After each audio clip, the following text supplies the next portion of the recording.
queria trazer agora a sua atenção e a da Raquel para o ambiente político mais amplo em torno do resultado de domingo, levando em consideração como que os agentes econômicos perceberam o acontecimento da noite do dia 30, agora, a vitória de Lula, e que de maneira eles se comportaram hoje, num dia no qual o mercado registrou volatilidade, nesse primeiro pregão, depois da vitória de Lula. A Bolsa terminou com números positivos e isso se atribui a segmentos que historicamente foram apoiados por governos do PT. Vamos conferir como que os agentes econômicos enxergaram a vitória de Lula e a gente volta para a análise.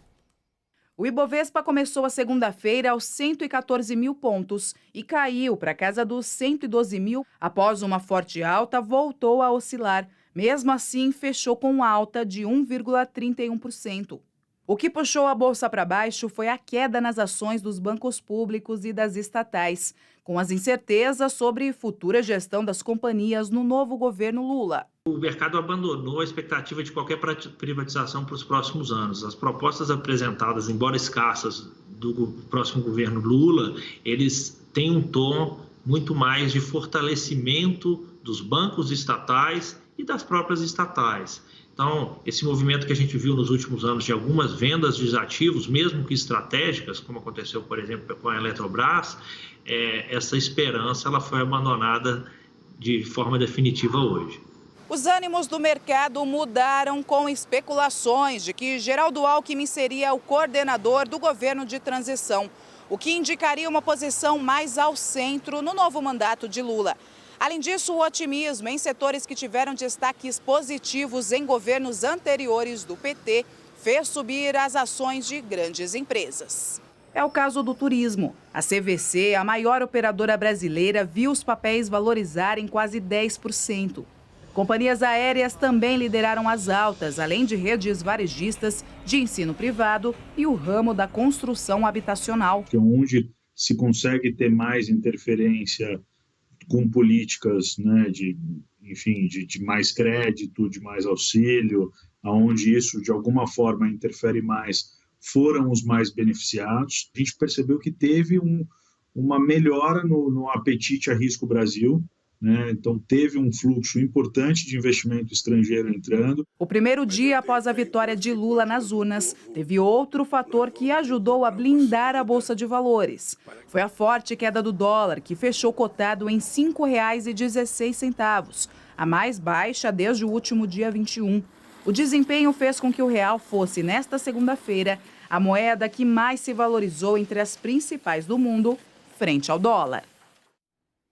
Raquel, a impressão inicial que a gente tem é de uma acomodação do mercado a um fato que ele próprio já esperava. É difícil falar ele, o mercado, eu prefiro usar no plural. A acomodação que os agentes que tomam decisões em vários campos da economia já tinham, a expectativa deles apenas foi cumprida. Mesmo assim, o detalhe do dólar é interessante, porque a moeda americana lá fora tem se valorizado muito frente às outras nas últimas semanas. Agora, o real hoje deu uma surpresa. Hoje, William, o movimento foi impressionante, porque o real vai para um lado e as moedas dos países emergentes vão para o outro. Sim. E eu queria fazer uma diferenciação, que é interessante que você falou de o mercado financeiro. E hoje teve uma diferença muito clara entre o mercado doméstico local, e aí estou falando dos investidores aqui brasileiros com os quais eu converso e dos investidores estrangeiros. Aqui no Brasil, tirando ali presidentes de grandes bancos, a gente sabe que tem um mau humor muito grande com o Lula, tem um antipetismo forte. Mas os gringos, e eu até cheguei a mencionar isso, e depois teve várias pessoas do mercado criticando, mas é verdade. Os gringos hoje compraram pesadamente real e compraram Lula.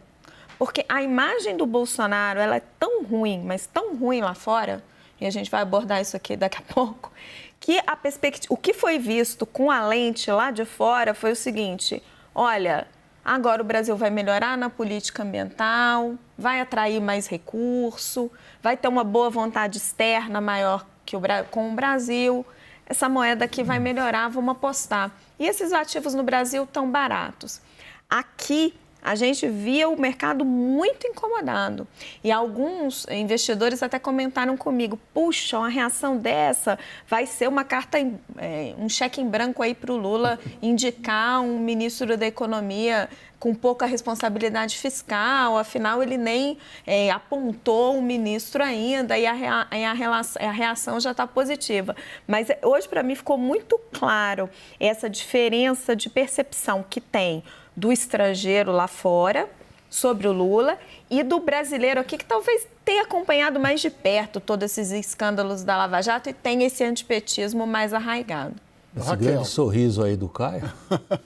Não, enfim, hoje para mim, e não domino essa área econômica, tampouco o mercado, mas para mim, olhando de fora, e gostaria de ouvi-los e ouvir a Raquel também, como que o mercado que cobrou por um mês, durante todo o segundo turno, o nome do ministro da Economia, criticando e recuperando uma esperança que o Bolsonaro fosse reeleito, no dia seguinte, menos de 24 horas, já comemorando, né, ao seu modo, a vitória do Lula. Isso para mim, como repórter de política, que não domino tanto assim essas questões econômicas e muito menos esse sentimento da Faria Lima e por aí vai, para mim fica uma impressão de que o mercado opera muito com esses anseios e com essa apontando uma possibilidade do Lula ganhar e aí vai e opera. Alguém está ganhando. Caio, eu sei ao que você está se referindo. Você está se referindo, o mercado não é feito de bobos, ao contrário. É a hora em que os espertos fazem os trouxas apanhar. Ou seja, criam-se expectativas, como você usou o verbo operar, você está usando na gíria de manipular. Agora, há de fato, isso eu me refiro a conversas que eu tive com investidores, gente que opera fundos institucionais lá fora, que hoje estavam curiosos para tentar entender a política brasileira. O que surge dessas conversas com esses grandes investidores institucionais lá fora é a percepção que eles têm que o Brasil volta a ser um país com, digamos, uma participação muito decisiva nos principais fóruns internacionais que têm a ver com mudança climática e economia de baixo carbono e verde, que são, eu estou falando aqui sem nenhuma conotação negativa, são apostas, são, digamos, vetores, são eixos importantíssimos com os quais a economia internacional pensa em operar agora e fugir dos fósseis, inclusive diante do que está acontecendo entre Rússia e Ucrânia. E aí o Brasil surge como um safe haven, digamos. É curioso usar essa expressão, mas é que eles estão usando. Eu entendi, é que a gente passou a campanha inteira dizendo que o mercado temia o Lula. E daí no dia seguinte, na manhã seguinte, o mercado está comemorando o Lula. Né? Isso para um repórter de política eu tenho muita dificuldade. Mas o que vocês estão me dizendo e me ensinando é de que tem uma diferença. Não, sim, claro que é. A gente aprende e troca aqui.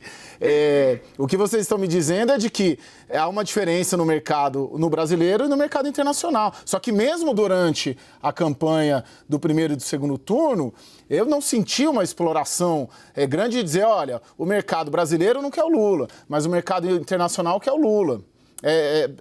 Não sei se eu senti que é essa a diferença, pela explicação que vocês estão me dando. Raquel.